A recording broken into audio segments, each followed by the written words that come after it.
Hello Oscar, Grandpa here for another reading from How to Train Your Dragon.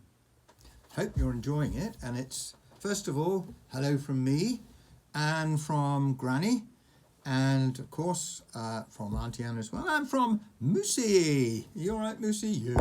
Whoops, where's Moosey? Just done a nosedive. I'm fine. He's been very good, Moosey. He did. And you'll be interested to know that I played 9 holes of golf this morning with a friend Oscar, and it's lovely to see the picture of you practicing on the golf range. That was fantastic. I hope you like it, and I hope your soccer practice went well too. And I hope Mummy and Daddy are well, and your little sister Annabelle's doing well, and you're having a lovely time with her. So let's get on with some reading. If you remember, Toothless, he's a bit useless, isn't he, Toothless? And Hiccup's trying to train him to go into the water and catch a mackerel, but Toothless said he would do it if Hiccup told him a joke. So he did, and Toothless disappeared into the water and was gone for quite a while. Dragons can stay underwater for at least 5 minutes. Bet you couldn't do that, Oscar. Don't try it. I can't. If they want to. And Toothless got quite distracted under there, chasing one fish and then another, unable to decide which was the biggest.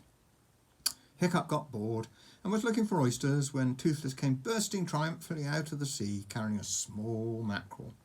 He dropped the mackerel at Hiccup's feet, did 3 somersaults in a row, and landed on Hiccup's head. He let out the dragon's cry of triumph, which is a bit like a rooster. You know what a rooster is, don't you, Oscar? Sort of male hen, a rooster crowing, but a lot louder and more self-satisfied. Then he leant over and stared into Hiccup's eyes, upside down. "Now tell me a joke," said Toothless. "Whimpering Woden," said Hiccup. "He did it! He really did it!"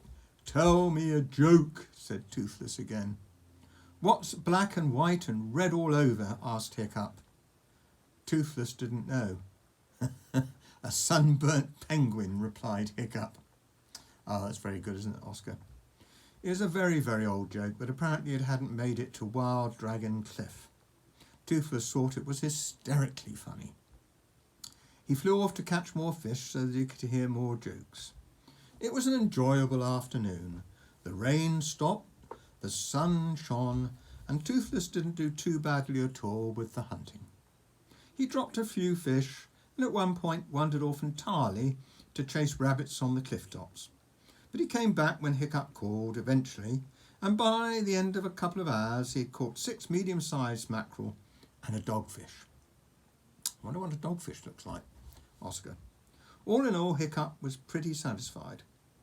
"After all," he said to Fishlegs, "it's not like I'm expecting to win the prize for the most promising dragon or anything. All I need to show is that Toothless is basically under my control and for him to catch a few fish. We'll make fools of ourselves compared to Snotlout and his beastly hunting legend, but at least we'll have passed initiation." There's Toothless with the fish that he caught. Doesn't look very inspiring, does Toothless? It looks a bit, I'm not sure I want to meet him on a dark night. What was more, as Toothless dropped the last mackerel on the heap in front of Hiccup, Fishlegs noticed something sharp and gleaming in the dragon's lower jaw. "Toothless has got his first tooth," said Fishlegs. It seemed a very good omen. You can actually see, look, you can see his first tooth. Toothless' first tooth in the picture there. As they staggered home, they passed old Wrinkly, who had been sitting on a rock watching them for the past couple of hours. "Very impressive," wheezed old Wrinkly, as the boys showed him the fish wrapped up in Hiccup's cloak. "We reckon Hiccup really might pass the final initiation test on Thursday, said Fishlegs excitedly. "So you're still worrying about that piddly little test, are you, Hiccup?" asked old Wrinkly. "There are larger concerns, you know. There's a ginormous storm brewing up, for instance. It should hit us in about 3 days. "Piddly little test," said Fishlegs indignantly. "What do you mean, piddly little test? The Thursday festival is the biggest event of the year. Everybody who is anybody will be there. All the hairy hooligans and the meatheads. Plus, this may not seem important to you, but anybody who fails this piddly little test gets put into exile to get eaten up by cannibals or something equally gruesome. Ooh, that sounds horrible, doesn't it, Oscar? I'm going to call myself Hiccup the Useful and his dragon Toothful. Not toothless now, he's toothful. Well, he's actually got one tooth, hasn't he, Oscar? Said Hiccup, beaming. I thought of it just now and I'm really pleased with it. It's solid, dependable, not too flash, and not too much to live up to. So Hiccup's going to call himself Hiccup the Useful, and his Toothless is going to be called Toothful. This reptile finally got his act together and caught some fish, said Fishlegs, pointing at Toothless, who was picking his nose with one claw. Incredible though it may seem, Hiccup may pass this test after all. Oh, I think it's almost a certainty, said Old Wrinkly, looking at Toothless, who was now attempting to cross his eyes and falling down in the process. Almost, repeated Old Wrinkly thoughtfully, and the boys went home, with Toothless following behind them, whining, "Oh, carry me, it's not fair, my wings ache." There's Toothless, look, his wings ache. Poor Toothless. So, chapter 10, Fool's Day Thursday. Wow. The Thursday Thursday celebrations were a truly spectacular occasion. The hairy hooligans, fierce rivals, the meatheads from the nearby Meathead Islands, sailed across the inner ocean to the Isle of Burke for this great gathering. The visitors set up camp in Blackheart Bay, which turned overnight from an empty desert of echoing seagulls into a bustling village of tents made out of sails too patched to be used at sea anymore. By the next morning, the long beach was packed with stalls and jugglers and fortune tellers. There was a happy confusion of Vikings spotting old friends and practising their sword play and yelling at the children to stop hitting each other. Right now, for Thor's sake, I really mean it this time, or else. It's just like parents, isn't it, to say, stop it now, right now. Vast Viking men sat on uncomfortable rocks, guffawing loudly, like gigantic sea lions, in a holiday mood. Impressively large Viking women huddled in groups, cackling like seagulls, and downing whole mugs of tea in one swallow. Despite Old Wrinkly's gloomy forecasts of terrible storms and typhoons, it was a gloriously hot June day with not even a hint of a cloud in the offing.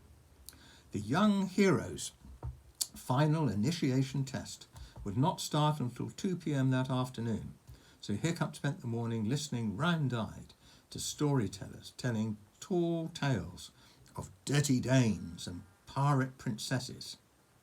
He was sick with nerves, so found it difficult to enjoy the occasion as much as he had done in previous years. Even Gobber, throwing up during the "How many gulls' eggs can you eat in 1 minute" competition, failed to raise more than a faint smile on his pale, tense face. How many gulls' eggs do you think you could eat, Oscar, in 1 minute? I'm not sure. Don't think I could eat anything. Thank you. There's the welcome, there's the programme of events on this page. Oscar, 9 o'clock in the morning, hammer throwing for the over 60s only. Meet up at the Marooners Rock with your own hammer or somebody else's. Hard hats essential for spectators. At 10:30, how many gulls' eggs can you eat in 1 minute? Baggy Bum, the beer belly, is the defending champion in this hotly contested competition. 11:30, ugliest baby contest. 12:30, axe fighting display. Admire the delicate art of fighting with axes. 2 o'clock, young heroes' final initiation test. Watch tomorrow's Viking heroes as they compete. Whose dragon will be the most obedient and whose will catch the most fish? Blood, teeth, loud yelling, this sport has everything. 3:30, grand raffle and closing ceremony. Oh, that's a full programme, isn't it, Oscar? Hiccup's family had a picnic lunch overlooking the axe fighting display.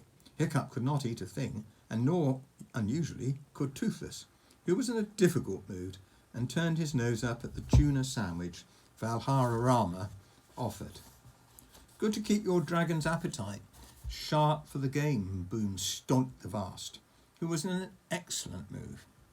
He had won a bet on Goggletoad in the ugliest baby contest and was looking forward to seeing his son's brilliant display during the initiation test.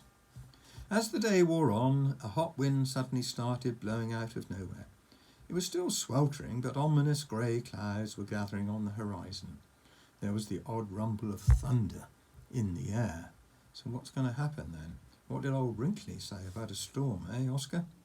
Maybe old Wrinkly had been right, thought Hiccup, as he gazed upwards, and Thor was going to put in his traditional appearance at the Thursday celebrations.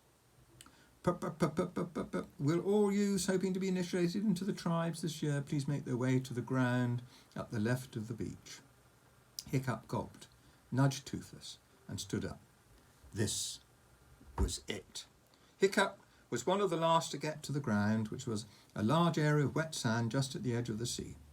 The boys from his own tribe were already assembled, their dragons hovering a couple of feet above them. Everybody was chattering excitedly, and even Snotlout was looking nervous. The Meathead boys and their dragons seemed to be gigantic, rough-looking customers, far tougher than the hooligans. One in particular was a great hulking brute of a boy who looked 15 at least. There it is, Thuggery the Meathead and his dragon called Killer. He does look like a rather nasty piece of work, doesn't he, Oscar? Yeah. Right, Hiccup presumed he was Thuggery, Chief Mogadon's the Meathead's son, because a silver-grey monstrous nightmare about 3 feet tall was perched on one of his shoulders. It was looking at Fireworm like a Rottweiler, thinking evil thoughts. Fireworm acted unconcerned. An aristocrat never growls, purred Fireworm sweetly. You must be one of those mongrel nightmares. We pure greenbloods descended from the great Ripperclaw himself would never dream of doing anything so common. The silver nightmare's growling increased in volume. The crowd was assembling at the touchline. Hiccup tried not to notice Stoink the Vast, blasting his way to the front with great cries of, "Out of the way, I am a chief." 10 to 1, my son catches more fish than your son in this test, boomed Stoink. He's talking about Hiccup there, because of course Hiccup's Stoink's son, isn't he, Oscar? Giving his old enemy Mogadon the Meathead a good prod in the stomach. Mogadon the Meathead narrowed his eyes and wondered whether to hit him. Maybe after the test. And which, asked Mogadon the Meathead, is your son?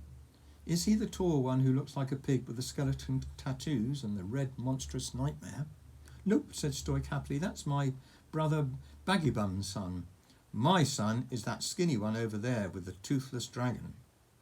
Toothless daydream, sorry. Mogadon the Meathead broke into a big smile. He slapped Stoik on the back and yelled, I take your bet and double it. Done, shouted Stoik, and the two great chieftains shook hands and bumped bellies on the bet. And that's Look, there's a picture of Mogadon the Meathead. He does look like with one leg. My goodness. Okay, Gobber the Belch was in charge of this final stage of the initiation test. He was still looking a bit green from his unpleasant experience in the how many gulls' eggs can you eat in 1 minute competition. This had not improved his temper. All right, you horrible lot, yelled Gobber. This is where we find out if you're the stuff that heroes are made of. You will either walk out of this arena full members of the noble tribes of hairy hooligans and merciless meatheads, or go into miserable exile forever from the inner isles. Let's see which it's going to be, shall we? He grinned nastily at the 20 boys standing before him. I shall begin by inspecting you and your animals as if you were warriors about to go into battle. I shall introduce you to the watching members of the tribes you hope to enter. Then the test will begin. You will demonstrate how you have asserted yourselves over these wild creatures and tame them by the sheer force of your heroic personalities. Well, I think we're going to have to wait until next week before we learn what happens next, Oscar. So it's been really great. Do you think Hiccup's going to do well? I hope so. Otherwise, he's going to have to go into exile. Anyway, lots of love from me and Granny and Auntie Anna and this thing, Missy. And lots of love to Mummy and Daddy and your little sister. And Catch up soon, Oscar. Have fun. Bye.